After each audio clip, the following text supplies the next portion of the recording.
PodcastCoug Season 7, Episode 4. You're listening to the PodcastCoug Radio Network with your host, James Laurie. The PodcastCoug is your weekly Coug On Demand show featuring all things Cougs and Washington State Cougar football. And now, here is your host, PodcastCoug. Hello, everybody. Welcome back to the PodcastCoug. I am James Laurie, the PodcastCoug, and you are listening to the PodcastCoug, where we're all things Cougar football, 30 minutes of Coug talk, and we're talking about our easy win over Colorado State and our upcoming Pac-12 opener against Oregon on Saturday. Hello, everybody. Welcome back. It is Season 7, Episode 4, and as you know, the Cougs blew past CSU, Colorado State, 38-7 in Pullman last Saturday, coming off of that unforgettable road win right at Camp Randall in Wisconsin. And we just didn't overlook that struggling Colorado State team, right? We thought, could that be a trap? No, it wasn't a trap. We're just too good, and they are just too bad, right? So we just shot out that big lead right out of the gate in the first quarter. The Cougs scored right on the first 4 possessions of their defense, and just our defense had just another stellar performance. Very impressive, right? Total of 7 sacks as we took our feet and our legs and we just gassed up the second half, just stopped right there. First half, great, and then the second half, we just took our feet right off the gas pedal, right? I mean, ending up with a 38-7 victory on Saturday. So offense jumping out of the gate, right? Like scoring on 4 straight possessions. Huge for the team, huge momentum. Cam navigated, plays a little bit more, just, in sync, off script, moderately well, right? We've talked a lot about Ward, but he's still not as advertised. Still on that big stage, doesn't show confidence in the pocket, a little bit under pressure. He is on this high level here at FBS, but he can handle it. He's getting better and better, but you know what? We are still solid, and we remain solid on defense, right? So defensively, we continually to play really, really hard, rotating guys in and out, fresh, getting a lot of production from guys, just staying, like I said, fresh, hitting hard. But Cam Ward just hasn't settled in yet. I mean, we don't see a lot of poise. He just doesn't show a lot. He's just not comfortable at this level. Quick arm, quick release. He can scramble, he can run, but at times he scrambles too much, right? The problem, we thought that he would just be a little bit better at the basics at this point of the season, right? But, we came out sharp, both offense and defense, made it clear right away with no huge upset, which is great. And we should have. I mean, CSU is one of the worst teams in the country, right? So it really wasn't competitive.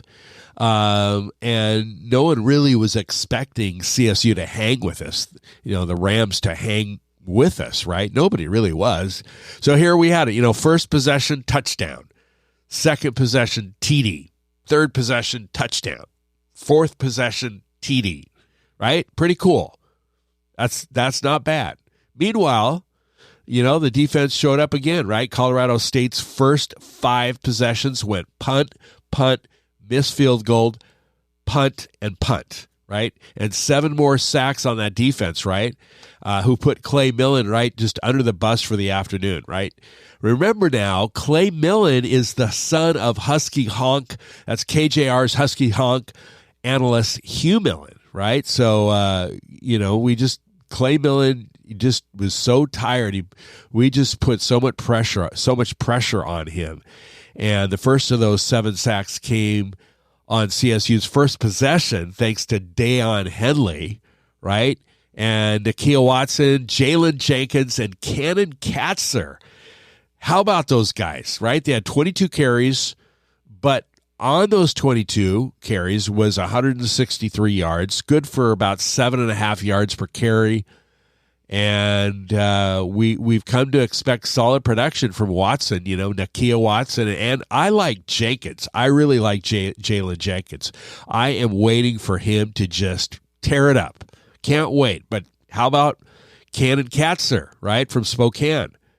So Jenkins, by the way, had runs of 7 and 14, and Cannon Katzer was a surprise. He had a run of 24 and 22, and then of 7. So, and then right in the end zone, So Katzer had a score in the end zone, which just amazing. I'm sure he had a lot of friends and family watching from Spokane, but the attendance was only 24,000.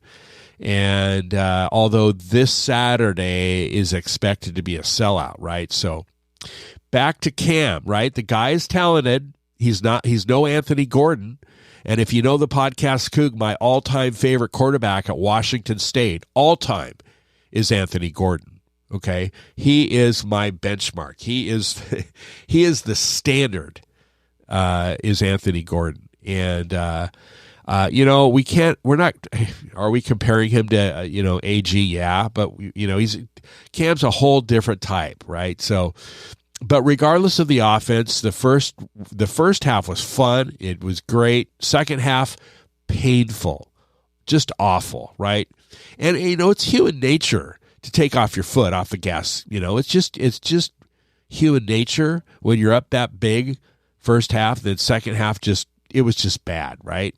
And so what was bad? Those 4 consecutive possessions in the second half was punt, turnover on downs, punt, and interception, right?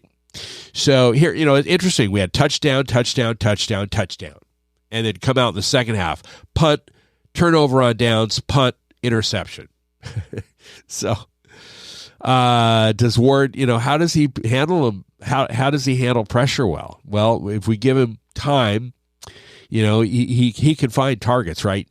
I mean, if you blitz him, he'll make you he'll rush, and then he has the tendency to force the ball and maybe throw a pick.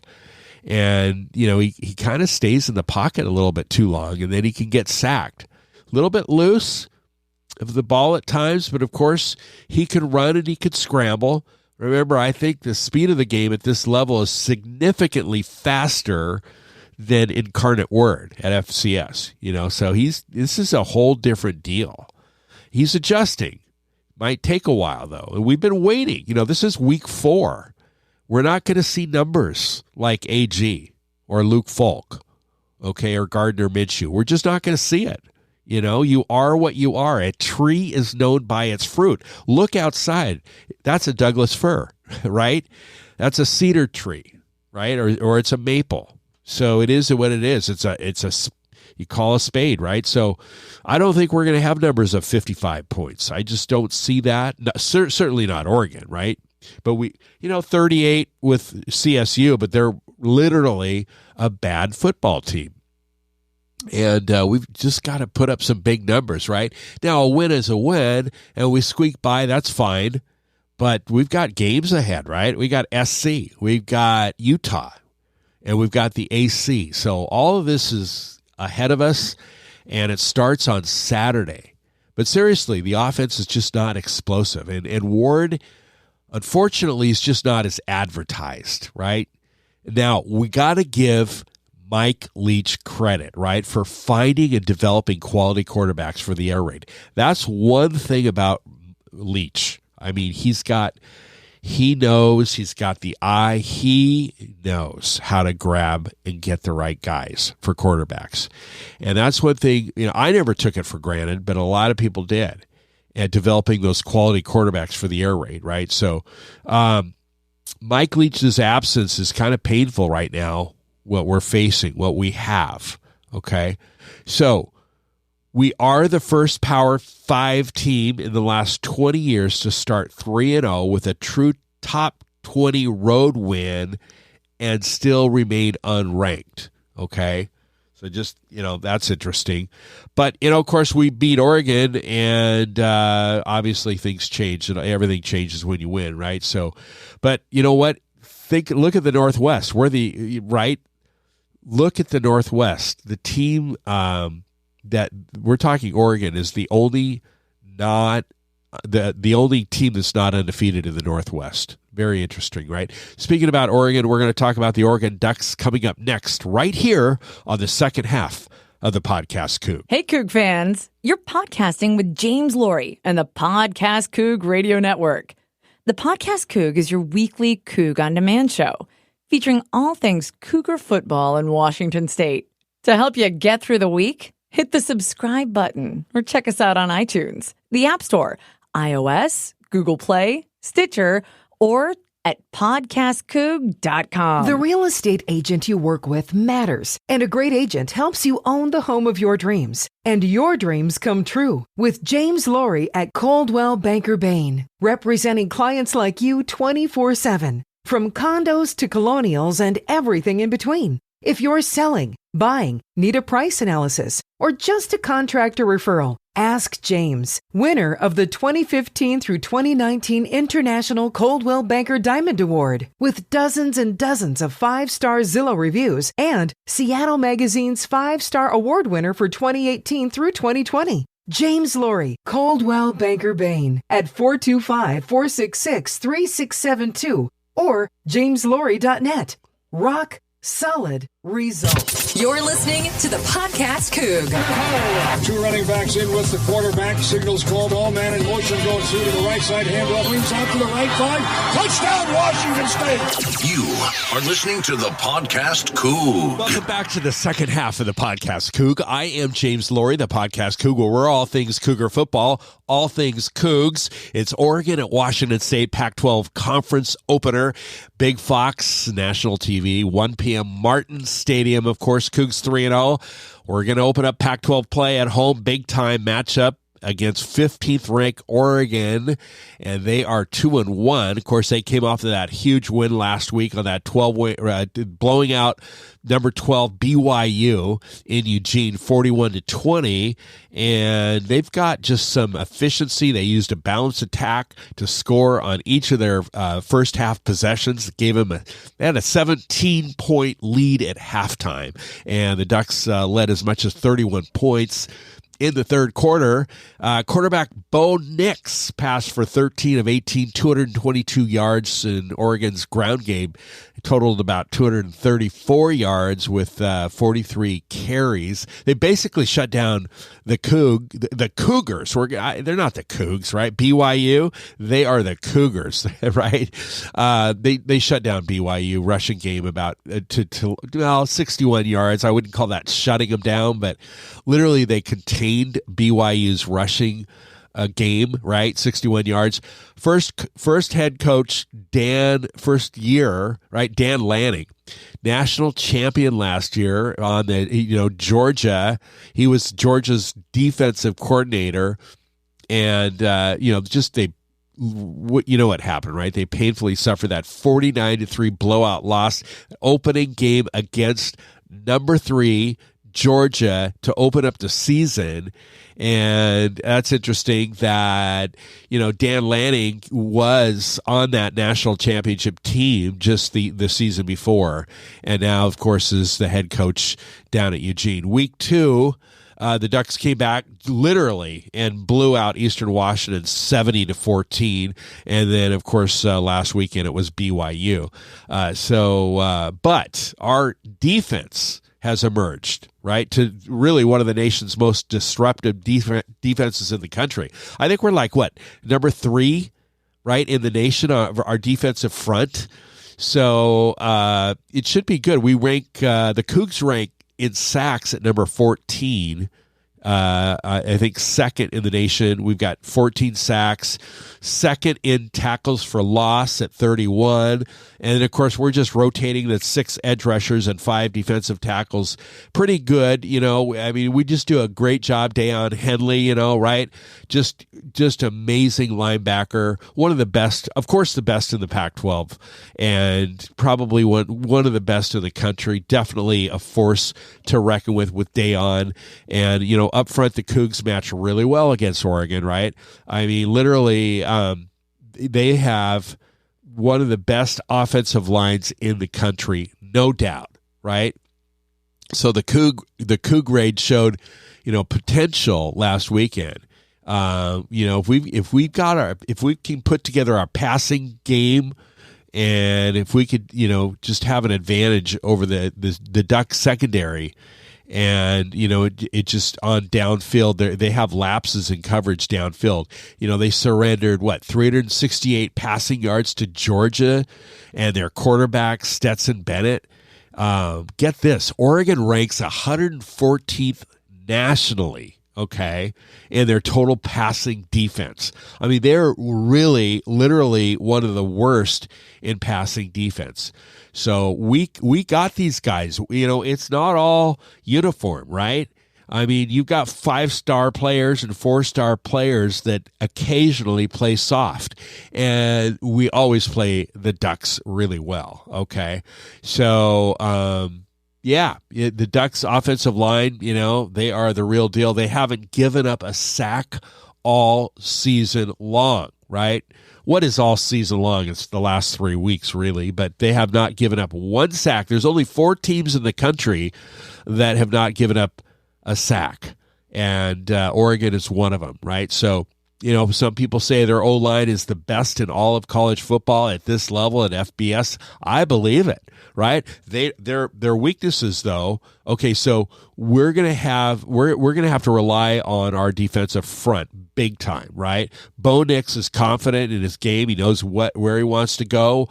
They're giving him some clean reads, and he's getting the ball out quickly and letting the playmakers make plays in space.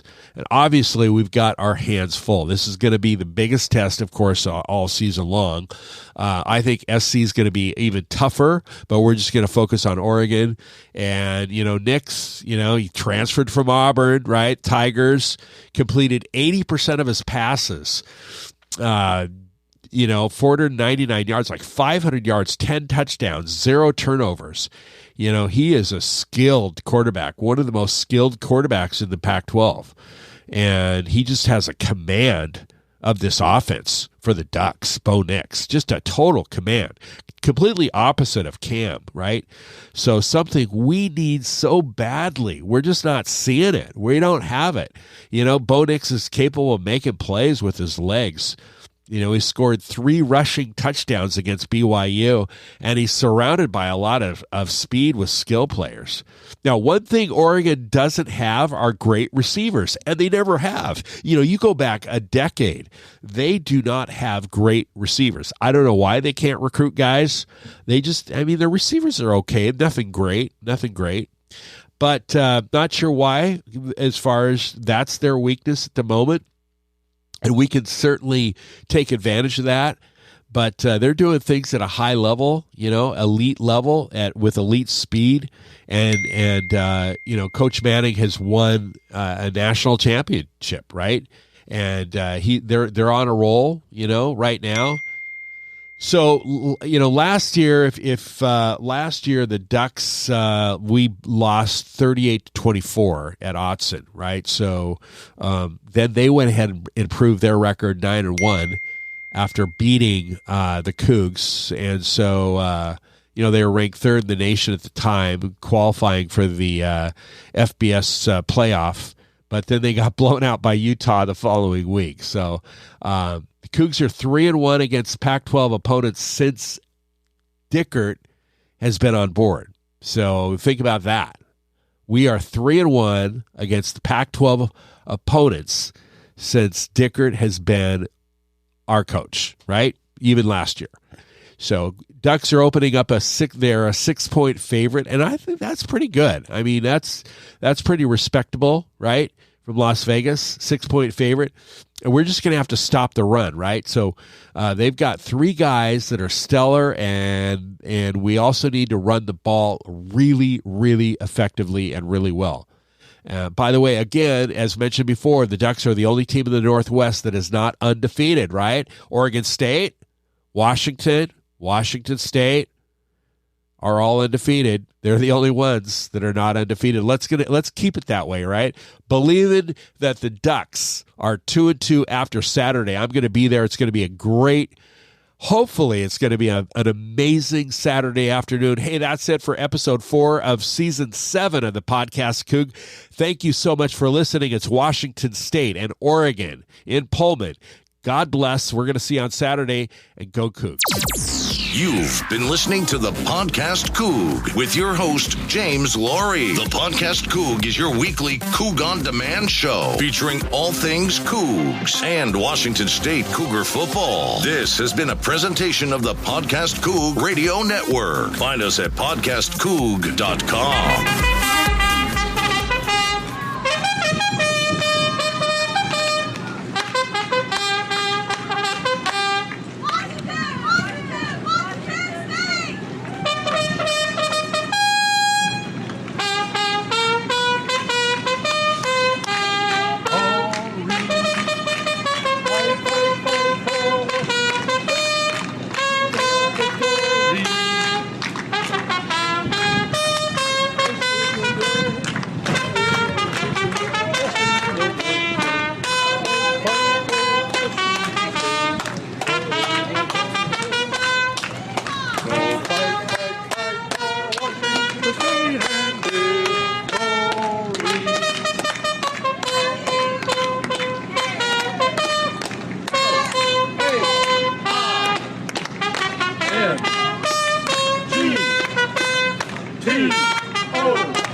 T-O-N-C-A-T.